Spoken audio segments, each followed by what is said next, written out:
everyone, and welcome back to ACCA's Fireside Chat. Today we are really excited because we've got Saquib Ahmed, who is the country MD for SAP here in Pakistan, and he's got a whole wealth of knowledge and stories to share with us today. Assalamu alaikum Saquib, thank you so much for being with us today, being here with us today. We are very excited because not just that you are here, SAP is also, we've been working very closely with SAP as well.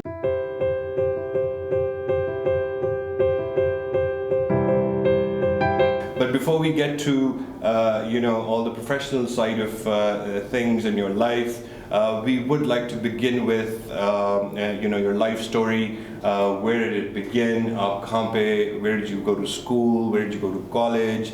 What was the world? What was Pakistan like? What was it like growing up for you as a youngster? Thank you very much, Ahmad, and it's a pleasure to be part of this show as well.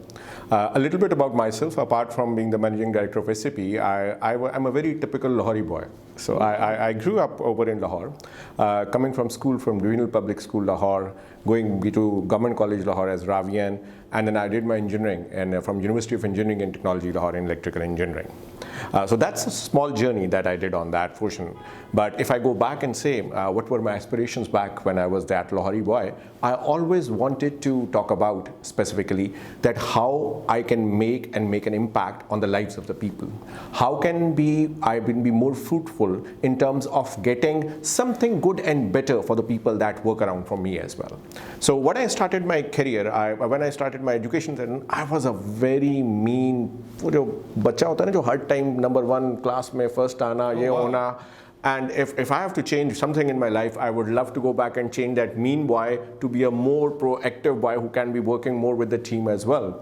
I did got top positions in Lahore board, in the matriculation and FSC exams, but that is not something that I will be proud about. And you also won an award, I believe. I got, when I finished university, I got this Azaz Sabqat that President of Pakistan gives on this 23rd of March and the 14th of August, which was too early for in the start of the career to get that one from that angle.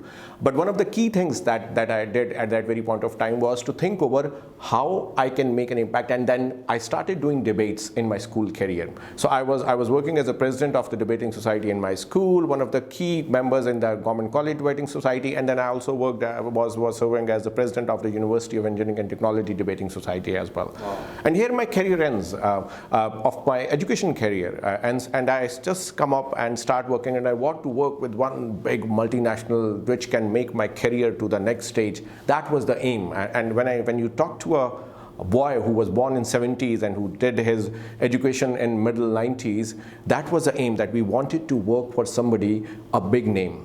At that very point of time, the whole intention was not to talk about what we will achieve. We wanted to have a good job with a brand name to start our careers. And I will come in the discussion later on when we will talk about what is the difference that is of today or not. Sorry to cut you, Saquib. So just on debating, so would you say that debating played a very important role in your life and where you are today? Absolutely. Actually, we all have good students around us. We all have very good people who are working around us and who have great educational credentials to achieve what they are trying to achieve today in their educational overall backgrounds and overall biodata that they talk about. I think one of the key things that makes a difference is how you are able to approach and convey your point to the other side. That makes a difference. Totally. Debating in terms of argumentation, remaining within the ethical boundaries, talking about how your viewpoint can be accessed to the others, and it's not necessary that viewpoint needs to be accepted on the other side. As long as you are able to convey your point, and it may or may not be accepted from the other side, but then you have the freedom to talk about, and you have the freedom to think about. मैं आपसे अगर पूछूं कि कोई ऐसा आपको debate याद है which has really stuck with you till this day? It was my final debate from the university, and it was one of the key female education institutions of Lahore, which was Fatma Jinnah Medical. And so we were talking about young guy talking in front of 1,000 ladies out over in front of her, and I was standing outside, and suddenly my name was called in, which was supposed to be in the list later. So I ran over there to the stage and I was not able to hold my breath. And suddenly I see these 1,000 ladies just shouting everything. We don't want UET guy on stage. We don't like you guys. And then in that 5-minute span, you are able to convey the message, calm them down, talk about and convey your point, capture. And considering that was my last debate as my university career, so I was a little bit more tense on that day as well. But that I still remember that how to, with all due respect to the ladies, to get that crowd roaring on this ladies man, Saquib? This program is going to my wife as well, right? Yeah. Yes, I am.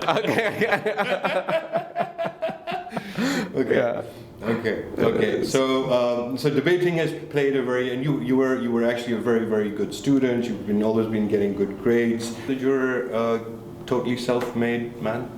I always say the word self-made doesn't take into account the duaएं that your mom, dad do it for you. I always believe that effort, every person does an effort and they do their best to achieve what they were talking about. It is sometimes the fate and your maa ki dua that take you to that level. So I think my parents have a lot to do in what I am today and what I have achieved today, and it is all by their dua and their guidance that I'm able to achieve something in life. And what were your parents like? My parents were, as I said, government sector. My mother is a PhD in biochemistry. My father is a double chemistry in chemistry, double MSc in chemistry. So हम बड़े पढ़ाकू family वो जो होते हैं academia background है from very close academic background that was there.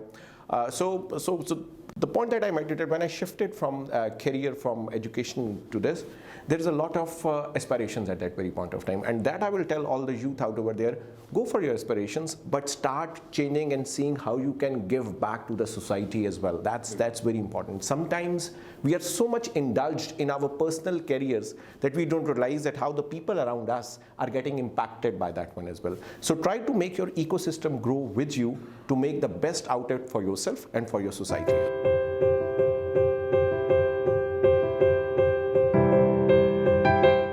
Saquib, you spoke about adding value or doing something for a public good. So my next question is going to be around, so what is Saquib Ahmed on a personal level doing or contributing? And then we will get to what SAP is doing around adding public value in Pakistan. Okay, when I was going around in my career, there was a time where the decision making has to be done that am I going to talk about only that I'm going to work within Pakistan, or I got the chances to work outside Pakistan as well. I did spend some time outside Pakistan, out there. I worked in Germany, I worked in Spain on that, and then I got back.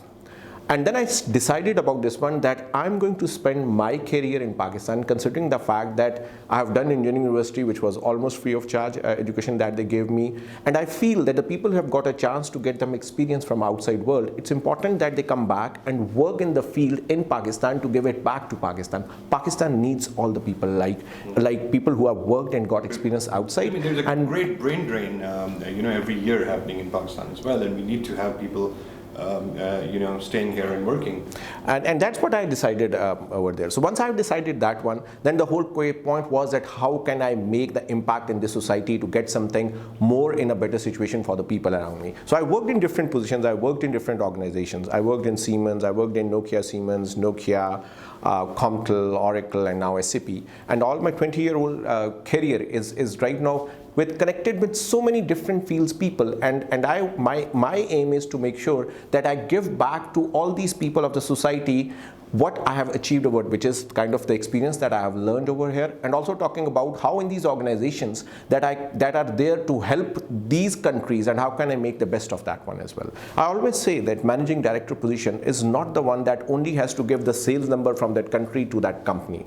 The managing director is the person who can get the best out from that company for his country as well.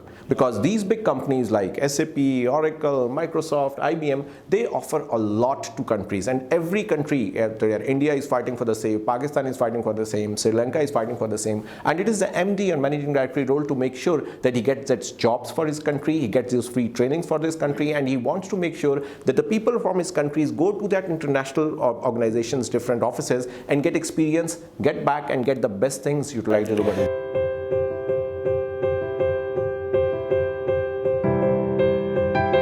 And I also believe that SAP is running 2-3 programs for the young people out there. Would you like to tell us a bit more about those programs? SAP in terms of that one is an amazing organization because it spends a lot on the people that not only the people that work for the organization, but also work a lot on the educational system and different aspects of life that we are talking about in terms of the ecosystem of that country. We are running a young professional program where we are talking about basically around 30 to 40. We take young students coming out of the universities, we give them free trainings for 3 months, and then we try to help them consume in the ecosystem of SAP that they are working on. We have a very interesting academic graduate program where we take the top students from the top universities, we send them almost for a year to Silicon Valley, get them trained over there, they come back from the Silicon Valley, and then they are part of SAP organization and helping them in growing sales as well as getting the exposure that is required for them to be the next best students and professional in their professional lives as well. So Saquib, I mean, how important, I mean, not just for, I think, accountants or professional accountants, but I think for a lot of resource that we have out there, how important do you think these trainings are around SAP and and building these technical skill sets? How important do you think they are today, and how relevant do you think they are going to be for any economy in the years to come? The whole ecosystem of change and digital transformation has completely changed over the period of last 20 years. If I go back to my parents' career, they used to learn something and they want to hold it for the next 30-35 years because that was their job, the repetitive action that is required to be done, and they were successful in that case. In today's generation, there are so many changes happening out there that you need to very rapidly. So we use this term of learn, unlearn, and learn. And this is something that is true not only for the generation of centennials and millennials, this is also true for us as well. For a generation which, and I tell you, in my middle 40s, I'm not competing with my age mates. I'm competing with a 12 to 15 years person who is younger than me, who is more energetic, who has got more tools to get better outputs, and maybe 3 times less expensive than me as well. So it's more important to understand that how we need to make sure that we learn, unlearn, and learn something more. The value and the experience is not in the heads anymore. It has gone back in the tools that we are talking about. It has gone back in the computers, and 80% of that experience is captured out there. Now any person can use that experience that you gained. You get that 20% extra value of that experience, that is your value addition coming on that one. So we need to make sure that we get more experiences. We need to make sure further that how we can enhance our experience so that we are utilized at all different places in the organization.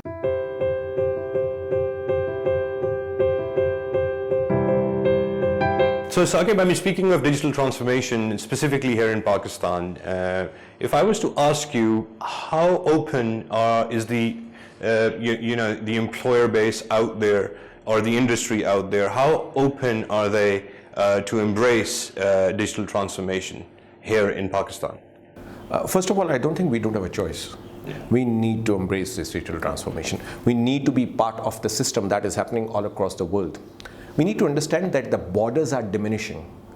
We are talking about educational borders, we are talking about learning borders, we are talking about physical borders as well. Look about the way that we are able to get all the digital transformation that is happening all across the world. Think about how we have the use cases that are running a week back in another country, and we can get it implemented in our country as well.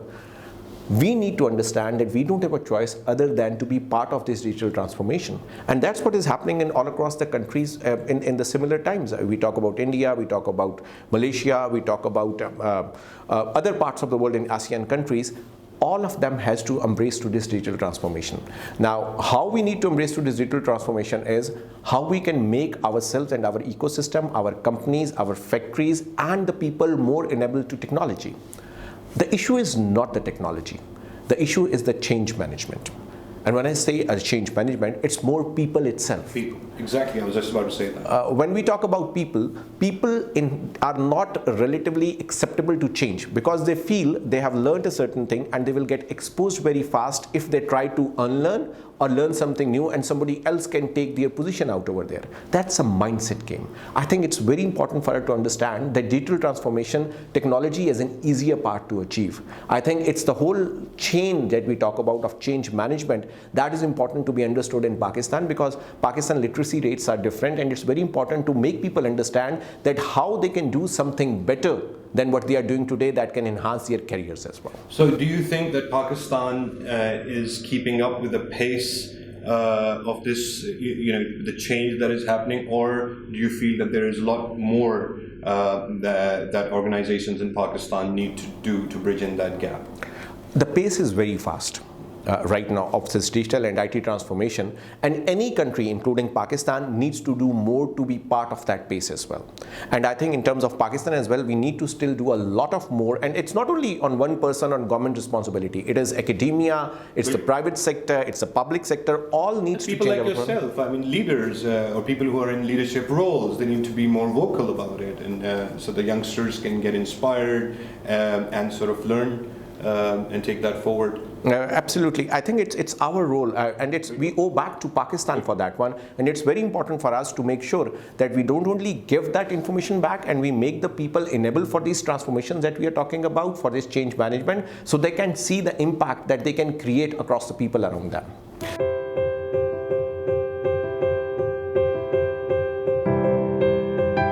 So Saquib, now getting back to your sort of personal life. So let's start with the children. I have also been informed that two of your children are doing really well in debating, also traveling around the world, and have won a few awards as well. So have they taken that debating spirit from you, I'm guessing? As I said, I started from, and I made sure that they're going to debates. Okay. And every night on our dinner table, there's always some kind of a debate that is happening. I've got a 16-year-old son who just got admission in Cornell University. My daughter is just 14-year-old, and she has also been part of the debating circuit of Islamabad and Lahore. And I have a 12-year-old son who's a YouTuber out there, and he's opening up his YouTube channels and talking about that how overall the games and this YouTube channels can go together on that front as well. And all three of them are debaters. They have been. My son has got gold medals from Yale University, talking about on the debates front. My daughter has been doing a lot of international trips out over there for the debating circle across Pakistan and internationally as well. And one thing that they have learned out over there is it's very important to convey your point. And I quoted one of these examples in one of my earlier talks as well. The kids of today's generation, they are very smart. They are ready to move on. And I was doing this mathematical calculation, and I said I quoted this at some other place as well. And my son was doing it on a calculator, and being an old timer, I did it faster.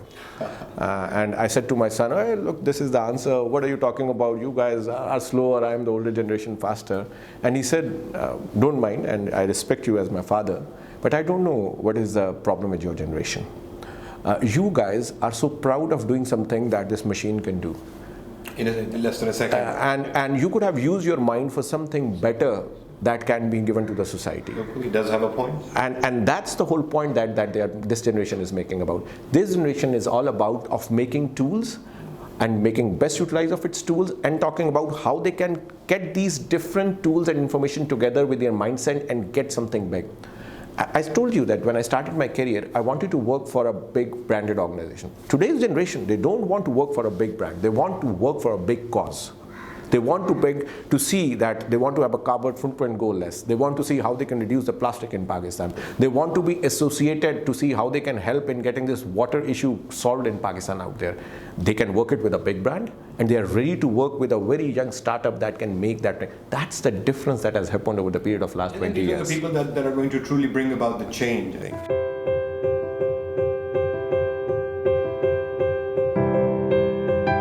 So Saquib, 3 parenting tips. One very important, get experiences for your kids. Take them around, make them show the world, take them show Pakistan. Instead of buying them a video card, try to give them a trip out there where they can learn and experience themselves. I think the second tip is give them all the chance to make the decision making. In our start of our lives out over there, and no offense, majority of the decisions were done by our elders. And I think this is the generation that needs, with all set of information that they're getting the information from all different angles, it's very important for us to give them a chance to make the decisions. They will make a wrong decision, they will make a right decision. Let them do that, because in their lives they have to do it alone and again, and you will not be there for that one. Yeah. And the third important tip is accept the fact that this young generation, as with these tools, are very dynamic. Let's be very clear that the experience that we carry is important and we have its value, but work with a young gun with you to see how it can make you improve. I think one of the lessons that I have learned in my life is working with the young guns. They think they are getting motivation from us, but the inside is I get motivation from them, the way they do things. And 3 tips on leadership. Be open, think and be open out there what you think. Be an example for others by being humble. It's very important that people see you as your person who's a next door guy, whom you can talk at any point of time, who's available and reachable all the time as well. That makes you as a leader the more important person, where a normal person can talk to you about different things as well. And the third important thing is, if you have a contrasting view, be vocal about it. Be helpful to people. Let's say, this is what I think. It may be wrong, it may be right. I always say, no decision is wrong. Because what we do a decision, we do it on a certain point of time, the set of information that we have. That decision may get wrong after 1 minute when the circumstances change. That's absolutely fine. Make decisions to make yourself as a leader and as a human there as well. So Saquib, have you ever used any of your sort of skills or leadership skills which you apply at your work every day at home with your kids? Absolutely. Rather, as I say, I learn from my kids what they apply on day to day and then apply it back in my office. Wow. Because I am working with this young generation that we talk about. And when we talk about leadership skills, it's more about a different conflicting situation. Make the best use of ability of either of your person, of your kid at home, or of the staff that works with you out there. You know, as a leader, one of the key things is, every person, including myself, has a strength and is a weakness. And every person coming in this world will have that one. You as a leader has to make sure that you use the best use of the strength of the person for the ecosystem, for the team, for the home, for the office work that you do, and help in making that weakness get better. We will never be able to eliminate weakness. This is human. But it's important for us to know the strength and weakness and make the best use out of that one as well. I always say in the organization, there are certain positions that need rigid people who don't listen to the other people, because that's their job. And we need to make them use to their best positions to get the best output for them and for the ecosystem that you work for there as well. So Saquib, you were telling us a story when you arrived at Rawalpindi and you were taking a bus to your work or whatever, the public transport, and just imagine that आप जा रहे हैं, उस पे शीशा खुला हुआ है, उसमें बैठे हुए हैं, या वापस आ रहे हैं या जा रहे हैं, जो भी है, और साथ एक गाड़ी रुकती है और उसमें आज के साकिब बैठे हुए होते हैं, तो वो उस साकिब को कोई एडवाइस देना चाहेंगे? It reminds me of a very interesting incident. So just I think 2 years back, I parked my car outside the offices for some meeting, and when I came back, so there were 3 very young guys on a motorcycle standing next, and they were trying to take a photograph with the car, and in different poses. And they don't know it. By the way, I'm not going to make any brand, but I love Saqib's car. It's very nice. I'm going to take it out for a spin right after this session. But that's not the point.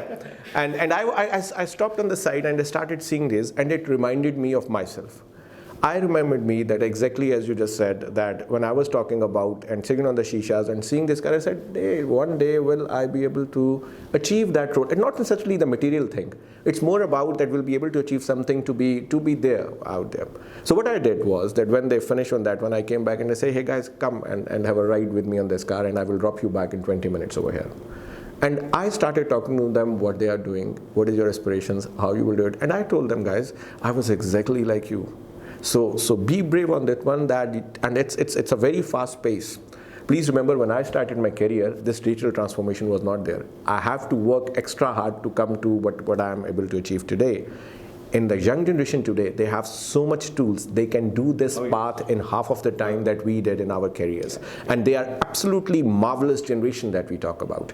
One of my CEOs, he's under 40. If we talk about the prime ministers right now, we are getting the age of 30s and 40s. The whole world has understood their point that the leaders are not necessarily to be only that white-haired people who carry the experience from that angle. We need young, dynamic decision makers who can make an impact on the society, and that's what we are looking at.